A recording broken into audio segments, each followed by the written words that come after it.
Greetings all. I'm Suzanne Titkemeyer. I used to write for Pathos for nearly 10 years. I've written before and off on my own. Now I'm doing my own thing again.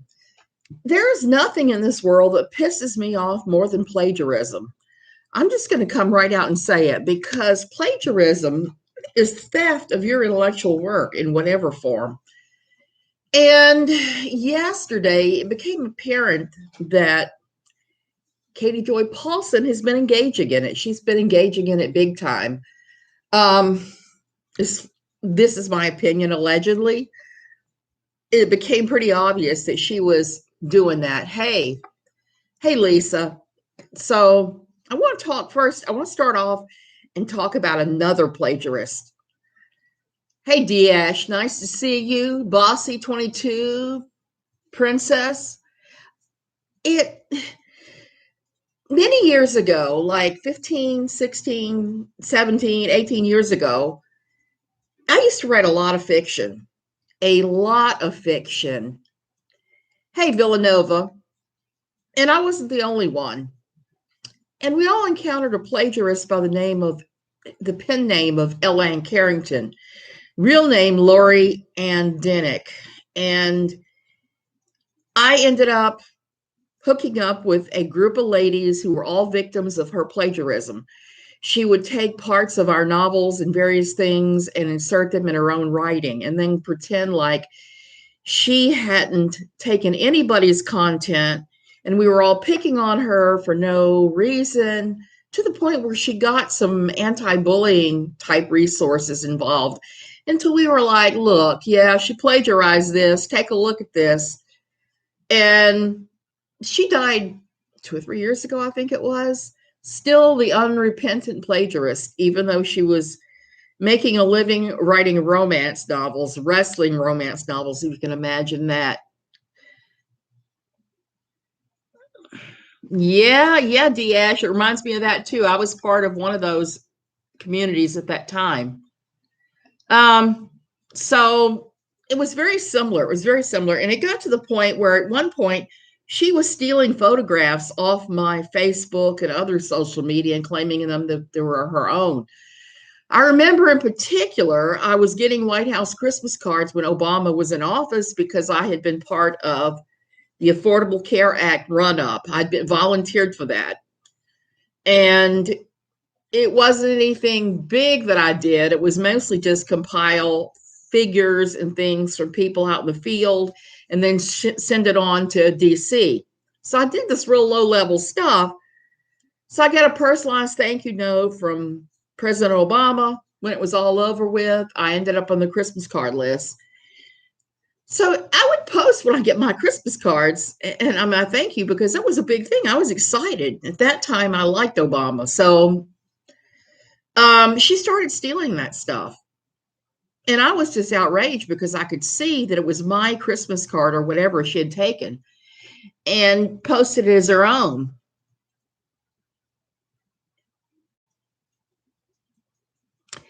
Oh, Plum Creek. I have a theory about that. I'm going to actually talk about that in a minute. I have a theory.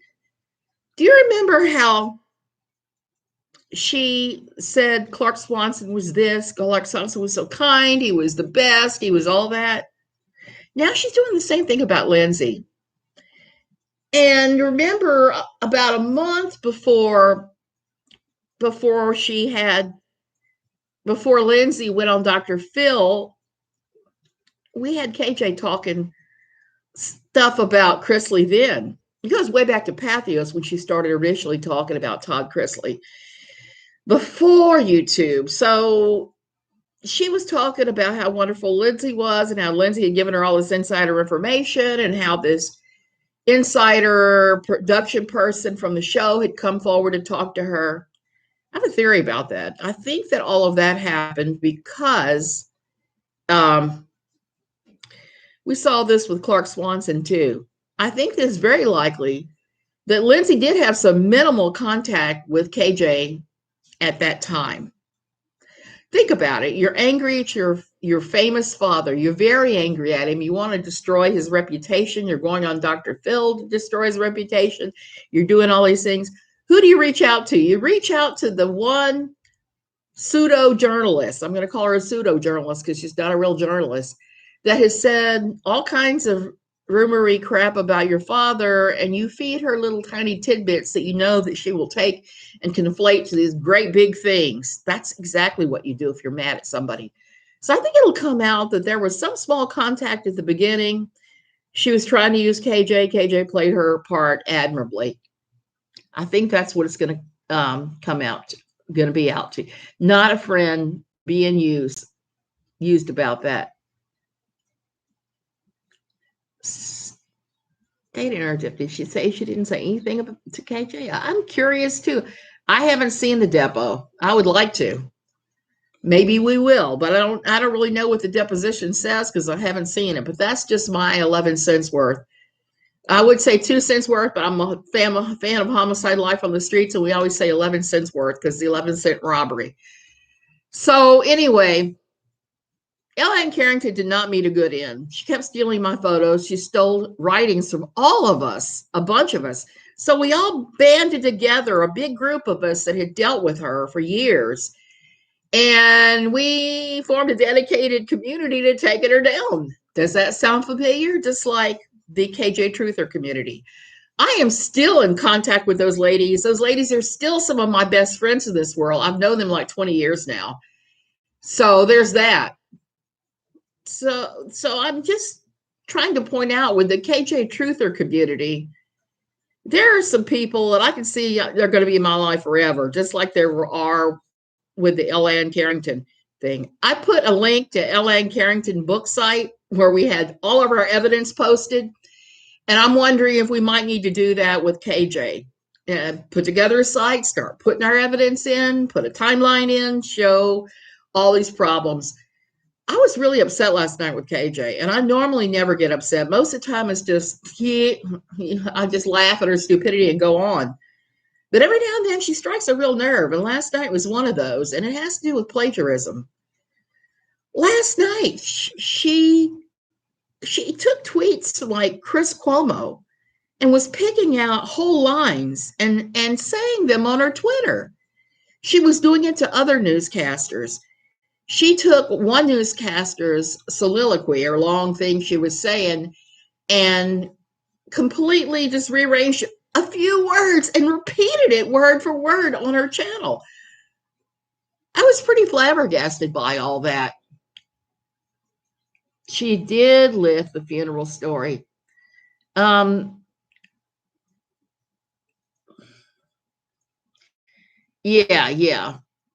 Ash, I don't doubt that that's what she said in her deposition, but I don't doubt she also gave KJ a little bit of information, just the tiniest bit. He did not take a plea deal. He did not take the plea deal is what I'm hearing, but I have not seen any. Josh Duggar we're talking about now, but I haven't seen anything official yet, but I have heard through the grapevine that he did not take the plea deal, and I believe that's true, just knowing what I know about that kind of religion. The master pro journalist. So one of the things that is really upsetting about what she did was 6 months ago. Amy, I'm so happy that somebody said it. I am so happy. He's going to be doing at least 20 plus years. I expect he's going to get hammered with the maximum for that amount.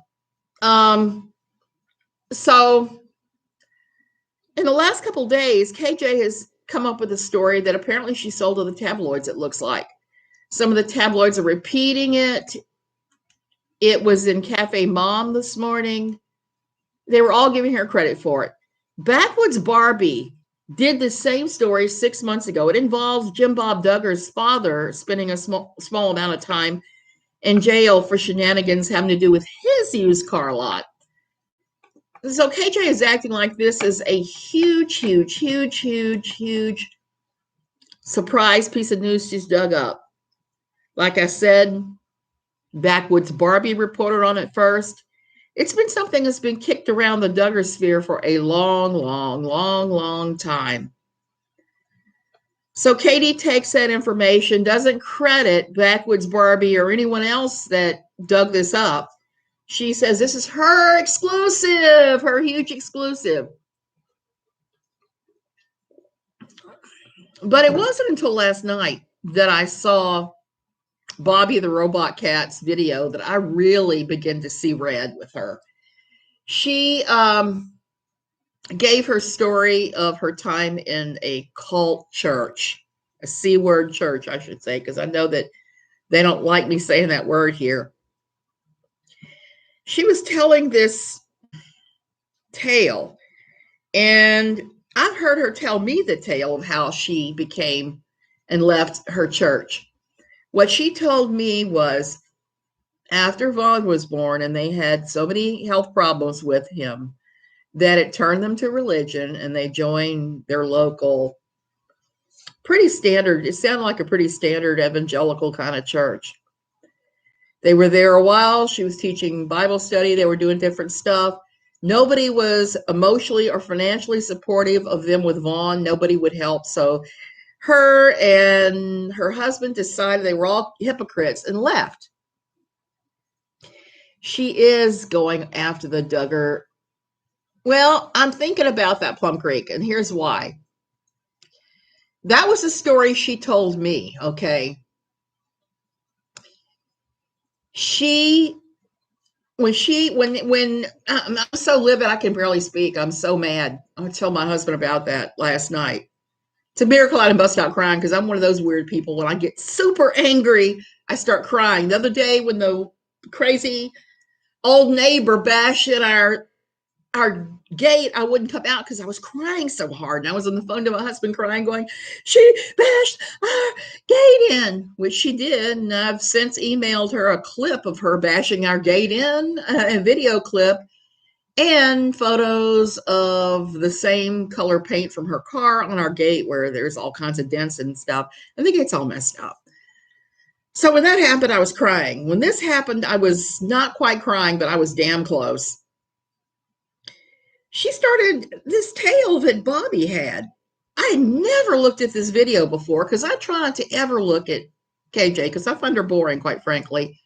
She says like and all these other little things so often that it really slows it down. And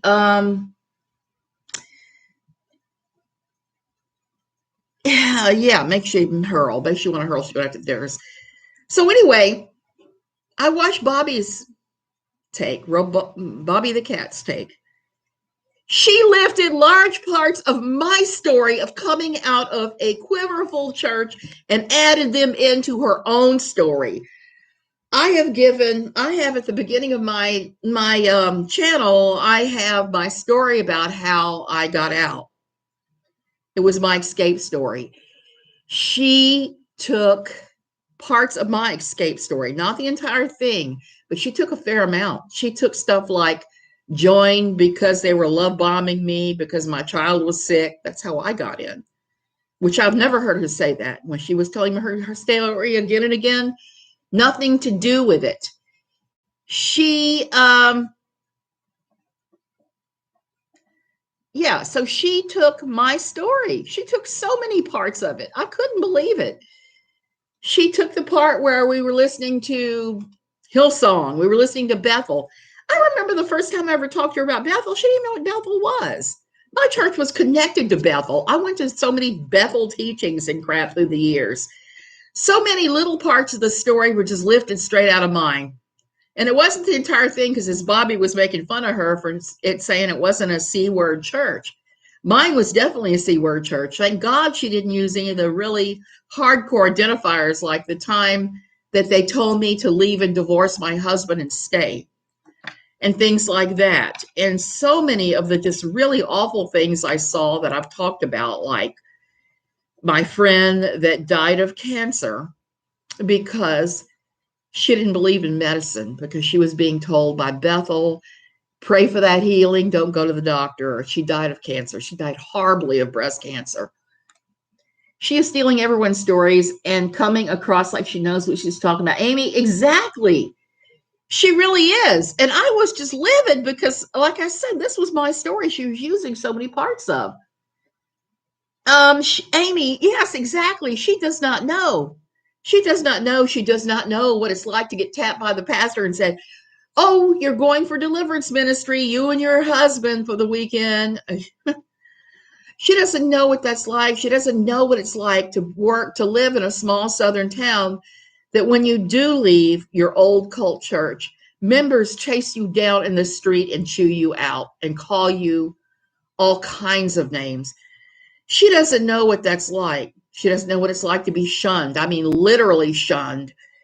She does not know what it is like to have your entire worldview turned upside down, to be called a failure because you've had 9 miscarriages. She doesn't have a clue what any of that is like. She, and I can barely talk about it now. I started writing a book about it. I had to switch to comedy and all the comedic things instead because it was just, I kept getting bogged down in the awfulness of it. She should be thankful she doesn't carry that trauma. I will carry that trauma until the day I die. I don't care how many therapy sessions I've been to and other things.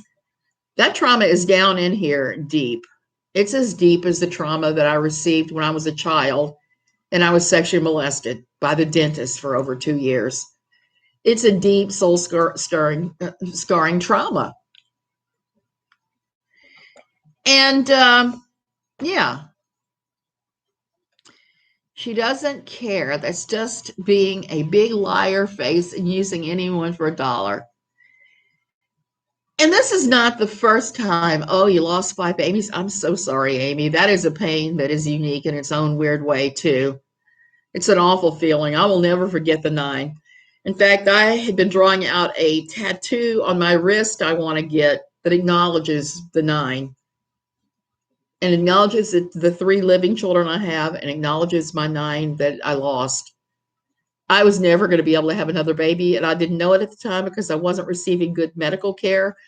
Later, it was discovered, A, I had a bleeding disorder, and B, I had things wrong with my uterus. It was just never going to happen. So I had to have a complete hysterectomy because of both of those things. I was just having so many problems.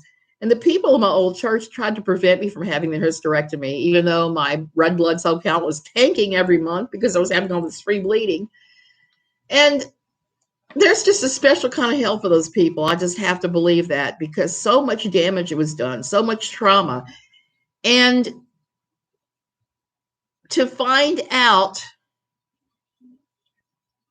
that someone is using my trauma for dollars is just disgusting. I think I'm actually going to strike those videos because there's enough similarity to what I've been through that it's just horrifying to me.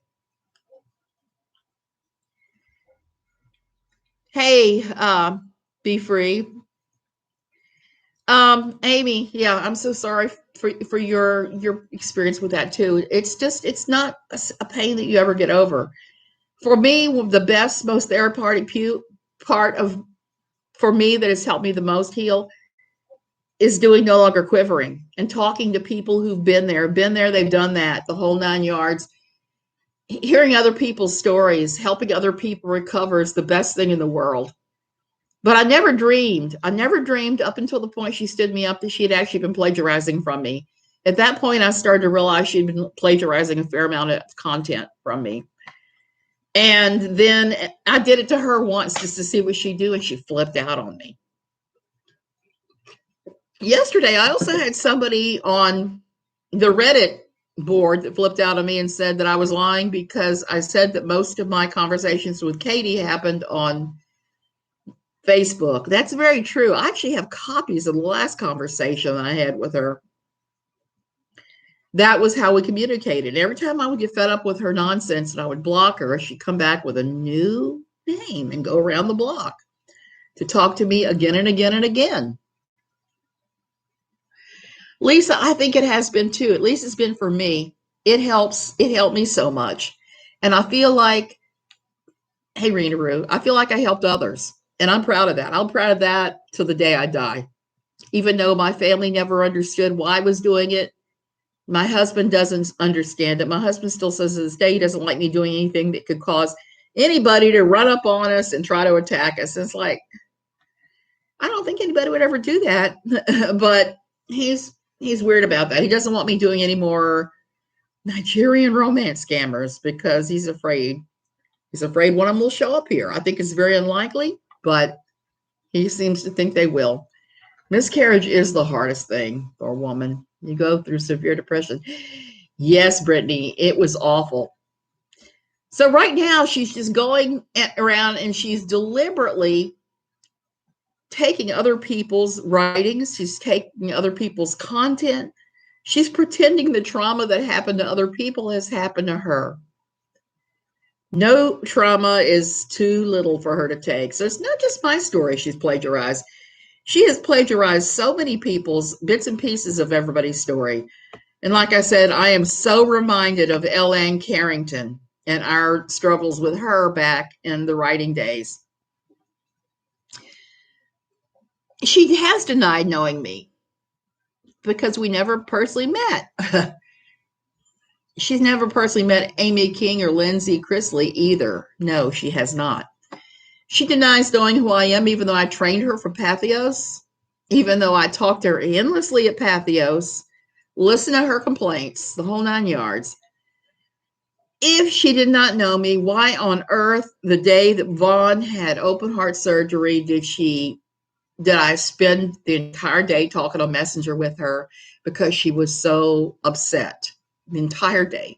She sent me a picture of Vaughn sitting up in the bed, looking good color, with a taped incision. So I know that happened. So there's been a couple times I've had to correct people. It's like, he didn't have open heart surgery. It's like, yes, he did. I know for a fact he did. So there's that. There is that. Yeah, she's laughed off anytime anybody has done anything, showed her how she's harmed other people. Yeah, she did that too. She has stolen several stories from Backwoods Barbie. The Backwoods Barbie has been the one to come up with. I don't understand why you would do that. You know, my years writing for Pathos, and even here, if I'm covering a story I saw somebody else's blog or their website or their YouTube, I'm going to mention them. Like this whole thing, I mentioned Bobby the cat because I did see that. And like I said, even when I was friends with her, I never watched her videos much because she would take a long time to say nothing. And I just don't have the time for that. I still don't have the time to watch long videos. I never have. I'll just hit and miss and watch one here and one there. And one. She's always stolen trauma. She once even stole a story from a TV show, Gilmore Girls, I think. I've never seen anyone who thrives off trauma. Be free. That is exactly right. She's almost like a trauma vulture. She's kind of like, I don't know if anybody's seen the movie Interview with a Vampire. Lestat drained everybody's blood. She is a trauma vampire the same way. She is attracted to trauma and she drains that trauma off like Lestat and blood. It's essential to her.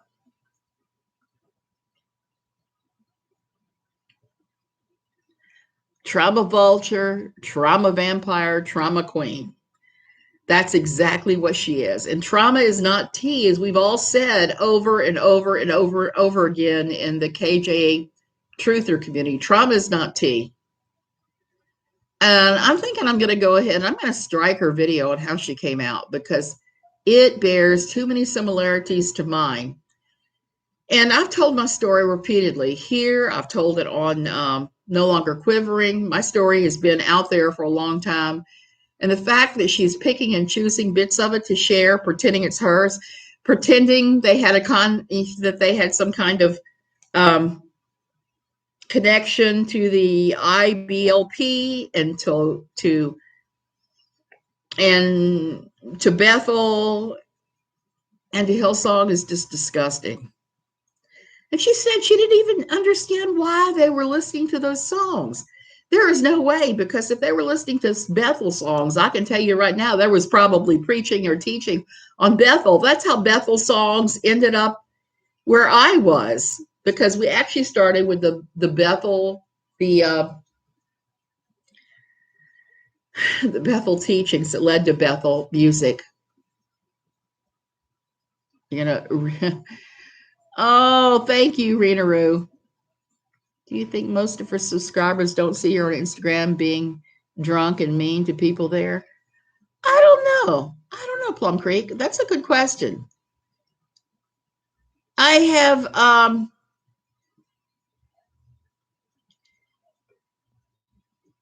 I have thought about this a long time. A lot of her, okay, her most hardcore subscribers fit a distinct pattern. There are a lot of them out there that are like Lori Ann, and not Lori Ann Carrington, but Lori Ann that gave the testimony, gave the deposition of Saul's. They're a lot like Julie. They are seem to be not super well educated, not super successful lives.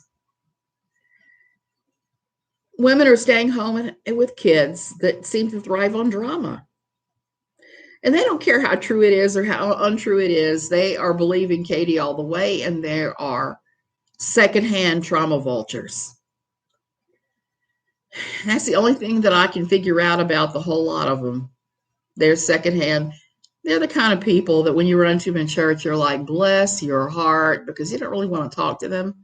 You can see what they're like. You can see that they are just, they thrive by putting down other people. And I think that's the thing that KJ and her supporters never understand about us. We're not trying to put down other people. The thing that we are trying to do is to force her to have a little accountability for her bad behavior. She has the kind of bad behavior that would send anybody else offline. I encourage you to go take a look at Ellen Carrington book site, because we cataloged and everything she ever did. I mean, everything. It is the most detailed dossier there that you could ever want to see, because we wanted to warn everybody what a complete, total, and utter liar this woman was. I'm beginning to think we're going to have to do something like that for KJ. It's going to have to be a Katie Joy video site. And we're going to have to put in a timeline of all the bad behavior and everything.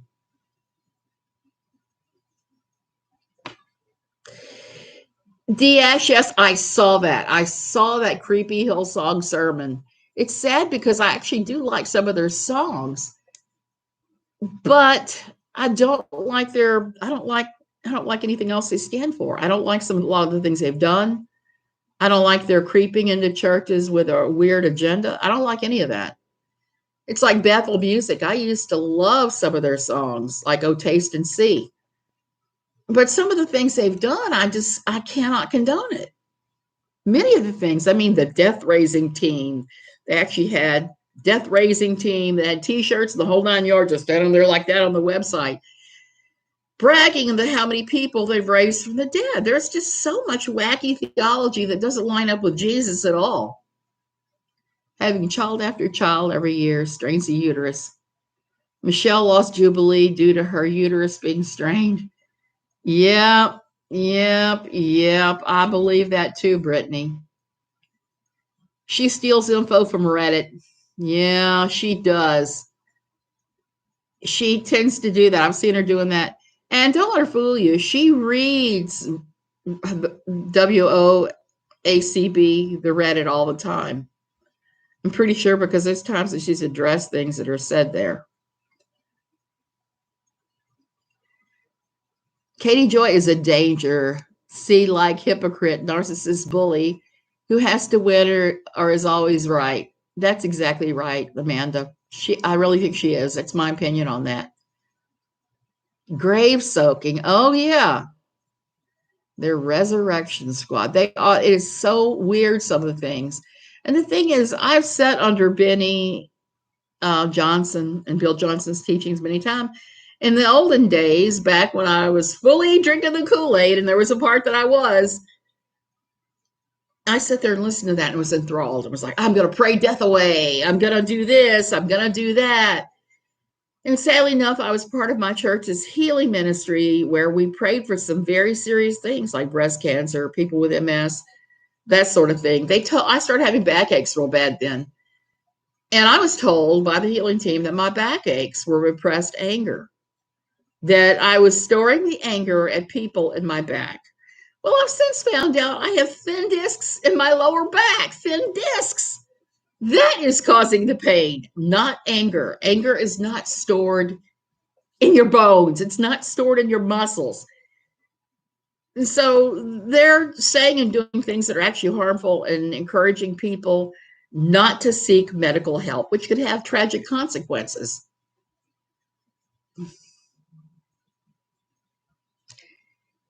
She has to, Plum Creek, she has to show up at that deposition or with Todd's attorneys or face a huge fine.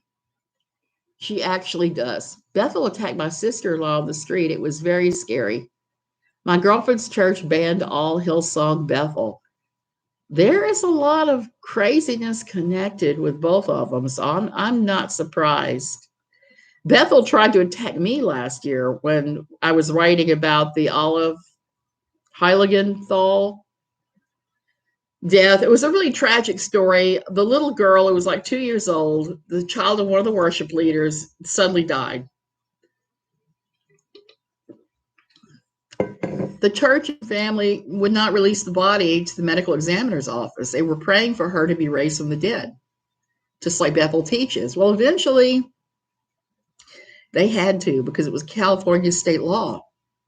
And I was watching this and writing about this from perspective of somebody that knows very well what Bethel does and and I earned more death threats during that time from Bethel members than you would believe.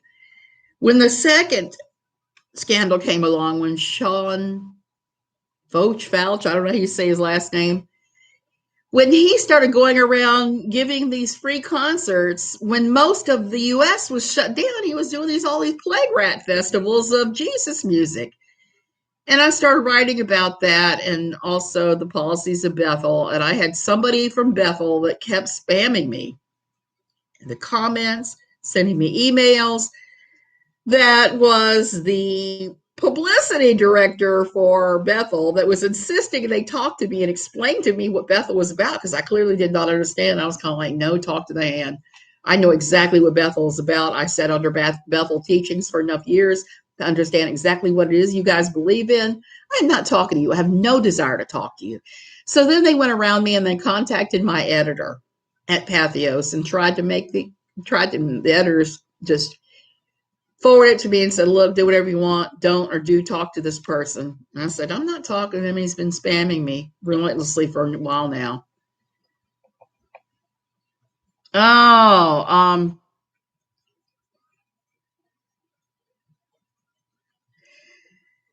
there's a healthy balance, yes, but you gotta do it a certain way. At least there in Scientology, that's true too. Could be weirder. Could be a lot weirder and involve toxic vitamins. It's a sad story about all of it. Just was. Now, my heart breaks for that mother. If you didn't watch HBO Max's Remote, I haven't watched that. They're really intense. Yeah, their Hogwarts school they run at Reading. I know what they're teaching there too, and I've talked to a number of students at Reading back when our old church was involved with Bethel Reading. Oh, I'd go up to Harrisburg, PA, to a church there with the name of Global something. I don't remember the exact details now. And Ben Johnson would come give these huge teachings there. We used to go up frequently for that crap. And now I'm kind of like, how could I ever have believed that?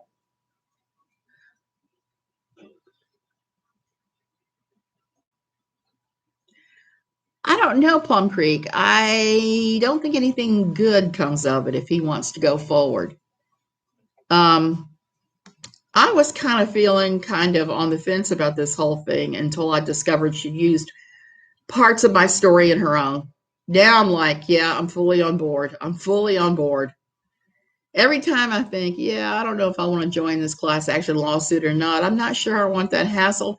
I'm not sure I want her attorneys trying to impugn me, any of that. But then when I saw she had plagiarized parts of my story of leaving my old church, including her own, I'm like, bring it on. I'll sign whatever paperwork you want. I will give you the maybe covering Bethel more. I've never heard of them. Yeah. Yeah, I will, Heidi. I've had some people asking me for that. Chances are good I will cover it.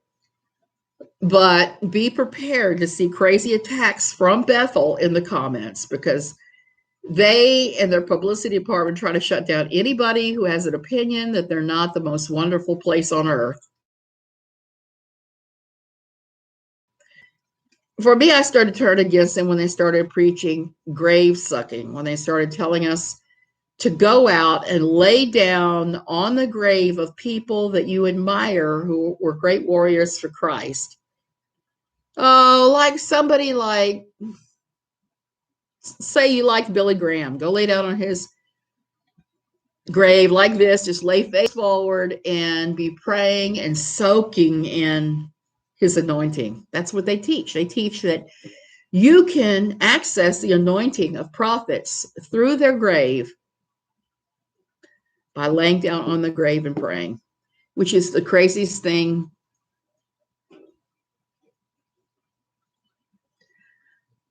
I did not realize this, Bossy, until last night. I didn't realize it last night because, like I said, I have never in my life been interested in watching her videos because they're so long. And she's like, and she does this thing, she's staring off into space. Heck no, I have no interest in that ever. So even when we were friends, I didn't watch her videos. So here's the thing, I didn't realize it till last night when Bobby was playing that. And I was like, that sounds familiar.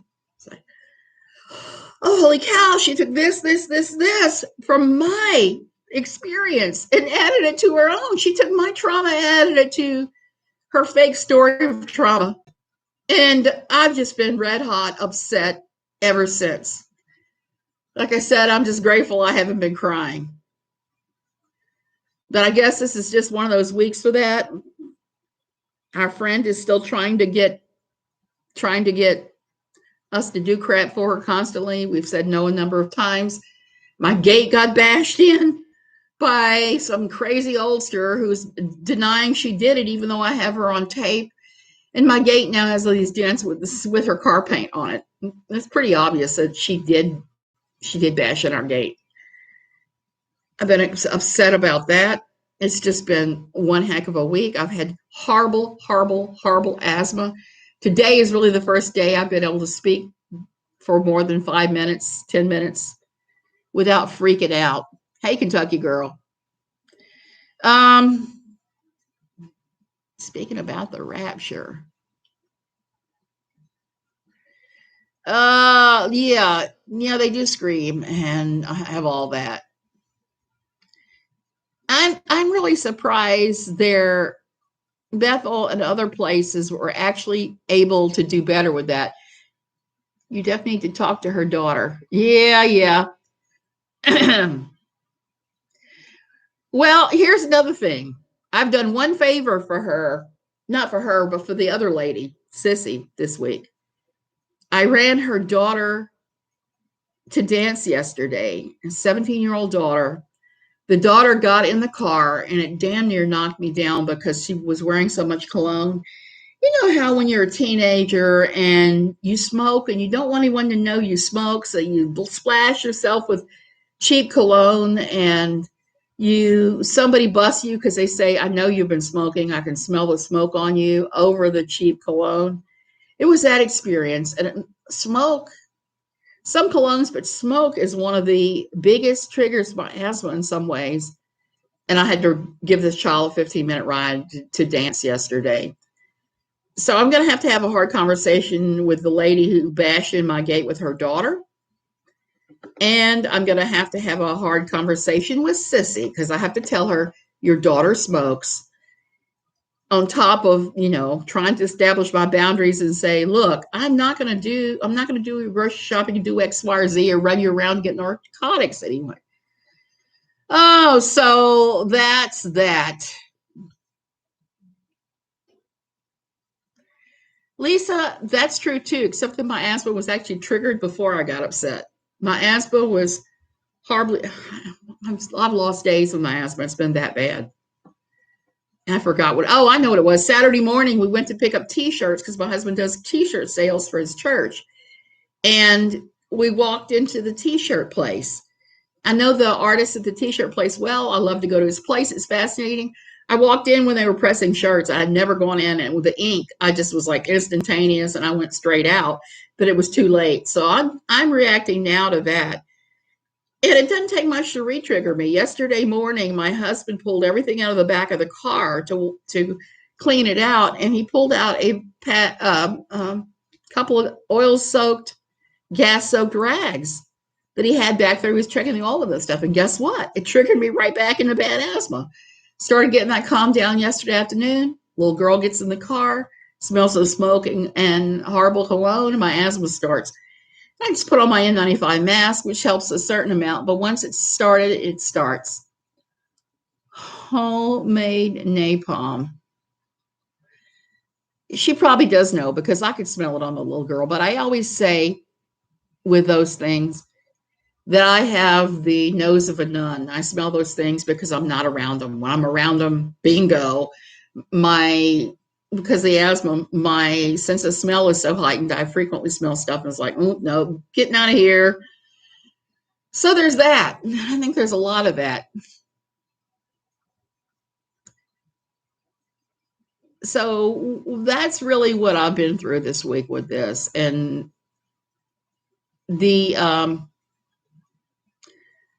well, I may have to do that. I may have to try that.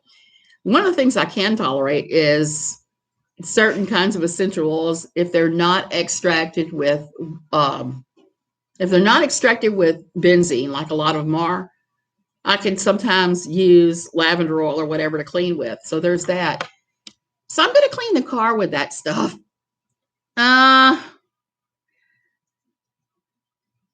So that's it.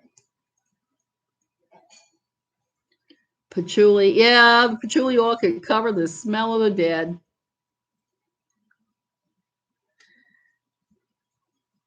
The smell of cigarettes is one of my least favorite smells ever. The amber chick, congratulations, and you are a rock star for quitting. This asthmatic thanks you. I get away from people who smoke because I can't really tolerate it. My sense of smell is hyper now. Not sure if it's because I'm over 65. I had to wash baby clothes and draft was strong. Go figure. I'm the same way. I make sure that I have cleansers that I can use. I make a lot of cleansers so that I don't react, and I don't react to people's. So undoubtedly, the thing with the gate has made my asthma worse, and undoubtedly finding out last night that she lifted part of my story that KJ had likely did the same. I want to see how she's going to explain all this away. If she does at all, I'm sure she's going to come up and say, Suzanne is so crazy, like she said before. I'm so glad you did. Humidifiers do not, Joyce. Right now, we're in the middle of rainy season. It is super humid. We have 5 months of the year here, 5 or 6 months where it just rains a lot and everything is sticky and damp and everything's humid. And a lot of times it makes it worse for me. So that's why I'm reacting now, I think, because of the humidity and the mold and all that. But we have lovely half the year where it's dry as a bone. And that sometimes triggers my asthma. So I can't win for losing for any of that goes. I like to clean the air with rosemary oil. Oh, yeah. That's another good one. Yeah. So it can't be too dry. It can't be too humid. And I've got both extremes going on here. Pollen count must be crazy there too. Right now it is, yes, because everything is blooming. Everything. Go to your physical therapy, Jenna. Have a good time, and thank you for stopping smoking too. So anyway, I'm going to have to go. It's been 45 minutes. I'm starting to lose my voice. I can't believe I talked this long. I just wanted to rant about that and to let you know that she plagiarizes so much stuff and then says it's her own original story. And we all know this about her now, so I don't know why we're shocked. Bobby's putting out part 2 today. I want to see how much more stuff she's plagiarized because I'm going to write a list. I'm going to go ahead. I'm going to write a list of every point she plagiarized and go over it. So as much as I hate to talk about her, there sometimes comes times where I absolutely have to. Her plagiarizing for me is one of those. It looks very likely that's what she's done. Y'all have a great day.